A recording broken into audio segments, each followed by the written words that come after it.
తిరుపతిలో MBBS students కి మొన్న స్విమ్స్ లో లెక్చర్ చెప్పలేదు. అడిగా, అమ్మా మీ ఫేవరెట్ హీరోయిన్ ఎవరు అమ్మా?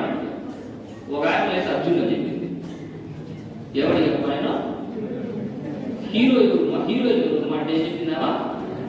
అర్జున్ అంట. ఏమంటారా బాగా మీరు ఇంటే అర్జున్ అంటే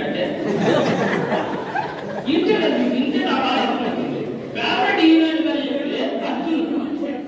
ఇంకొక ఆయన చిరంజీవి, ఇంకొక ఆయన రామ్ చరణ్. మళ్ళీ అడిగినా, అమ్మా మీ ఫేవరెట్ హీరోయిన్?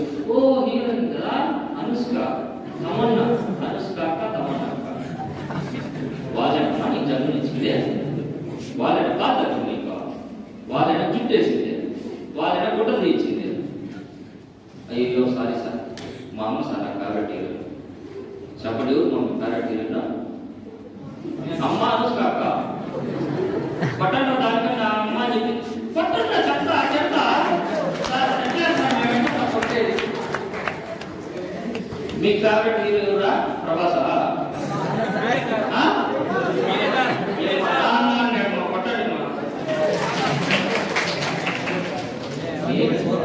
నేను కూడా అబ్బాయి కదమ్మా, కొంచెం ఫేవర్ చేస్తాను. ఏం మాకు పట్టించుకోండి, ఆ మాత్రం తక్కువలేడమ్మా, తక్కువలేదు. ఇంకొక కేసు స్టడీ చెప్తా. ఇదే మదనపల్లి ఏరియాలో ఒక కుటుంబం మొత్తం సమాజం మొత్తం హ్యాపీనెస్ మిస్ కావడానికి సంఘటన చూడాలి. నా చిన్నప్పటి నుంచి నా హ్యాబిట్ ఏంటంటే నా క్యాస్ట్ ఫీలింగ్స్ లేవు, జీరో. నేను మనిషి అనుకుంటాను. నా ఫ్రెండ్ చిన్ననాటి స్నేహితుడు. నా ప్రిన్సిపల్ ఏంటంటే పర్సనల్ పాలసీ, పెద్ద లావిష్ డిన్నర్, పెద్ద పెద్ద కళ్యాణ మండపాలు, ఎక్కువ డబ్బులు ఖర్చు పెట్టే పెళ్ళిళ్ళు నేను పోను, చెప్పేస్తాను.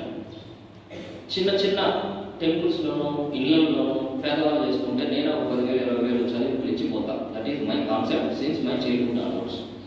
ఈవెన్ మా రిలేటివ్స్ పెళ్ళి ఎప్పుడు పోను, అంత స్ట్రిక్ట్గా ఉంటాను. అయితే ఆ ఫ్రెండ్కి పెళ్ళి అనుకోని సందర్భంలో వెళ్ళలేకపోయాడు. వాడు హైదరాబాద్లో ఫ్యామిలీ పెట్టాడు, అరబిందో ఫార్మసీ కంపెనీలో పనిచేస్తున్నాడు. వాడికి పెళ్ళి అయిన తర్వాత నైట్ షిఫ్ట్ వేసింది. భార్య అడిగింది, ఏమండి హైదరాబాద్లో మా బంధువులు ఉన్నారు, మీరు అనుమతిస్తే పోయేసి వస్తాను. వాడు అమ్మాయికు నైట్ షిఫ్ట్ నేను పోతాను, నా భార్య పోతుంది. ఓకే, వితౌట్ డైరెక్టర్ పంపిస్తాను. సరే ఏం జరుగుతుందంటే ఆ అమ్మాయి తన బంగారు గాజులతో పెట్టి పెళ్లి కాకముందు ఏ బాయ్ ఫ్రెండ్తో అయితే సంబంధం ఉంటుందో ఆ బాయ్ ఫ్రెండ్ డబ్బులు పంపించి హైదరాబాద్ పంపించుకొని హైదరాబాద్లో 3 రోజులు ఒక ప్రైవేట్ లాడ్జ్లో ఉండి 4వ రోజు వాడిని పంపించి భర్త దగ్గర పోతుంది. భర్త పట్టించుకోడు, వాడు తిరిగిగా నైట్ షిఫ్ట్ చేస్తాడు, మళ్ళీ డే టైం ఉంటాడు, అది జరుగుతాడు. ఈ మధ్యలో మామ పోతాడు, అబ్బాయి పోతాడు పోతాడు.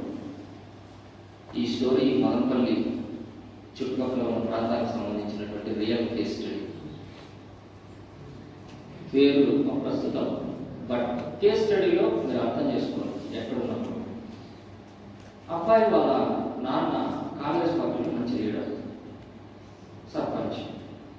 పోయి వారం రోజులు కనిపెట్టేస్తారు పౌరుల ప్రవర్తన, ఏదో తేడాగా జరుగుతుంది. కొడుకుని కూర్చోబెట్టుకుని మాట్లాడతారు, ఇది భర్తకు తెలియకుండా సెల్ ఫోన్ మేనేజ్ చేయడం, అన్నీ ఇంకా తప్పులన్నీ కనిపెట్టేస్తారు.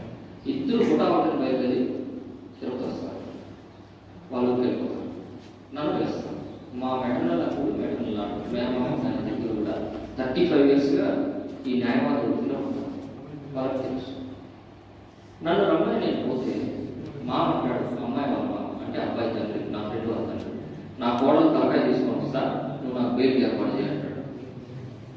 వీడేమంటాడు, ఆ అమ్మాయిని చంపేస్తా, నేను చచ్చిపోతాను. These 2 challenges which I had faced on that day.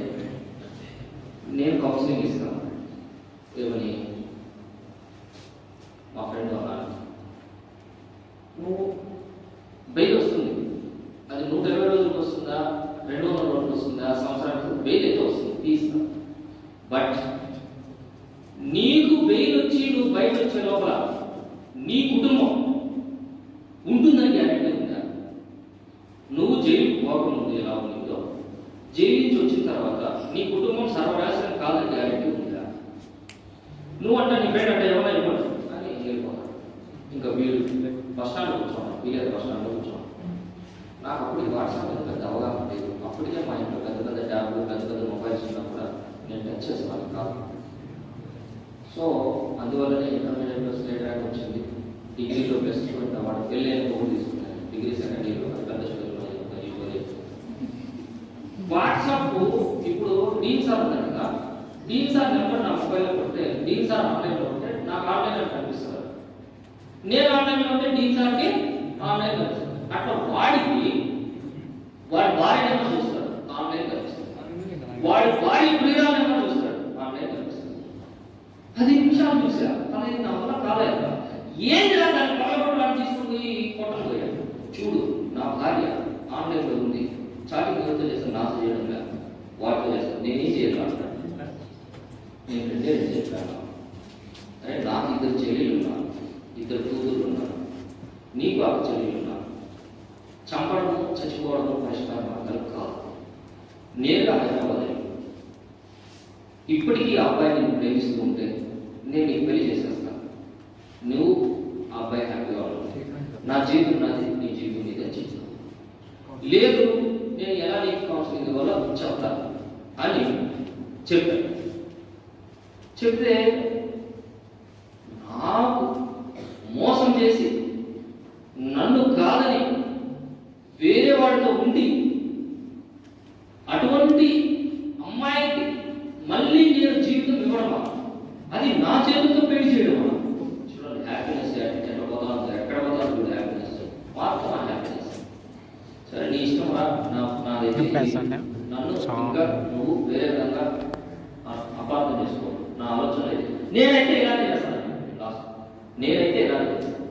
వాడు పోయినాడు, అదేదో బాలకృష్ణ బ్రాండ్ అంటే మ్యాథ్స్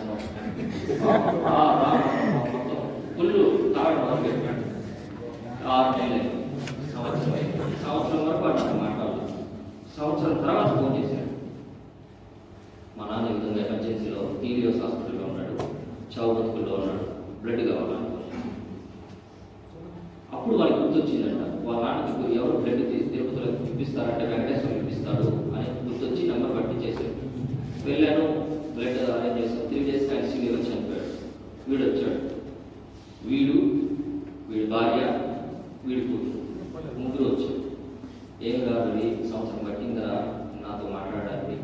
నాయనా నువ్వు ఇచ్చిన అడవైసు జీర్ణించుకోవడానికి 10 లీటర్లు తాగింట మ్యాథ్స్ అవసరం రా, కడుపులో పేర్లన్నీ కూడా కాలిపోయినామే ఆ అడవైజు. నేను ఇచ్చిన అడవైజు జీర్ణించుకోవడానికి వాడు అట్లాంటి ఫ్రస్ట్రేషన్లో ఉండేవారికే అంతసేపు పట్టింది సంవత్సరం.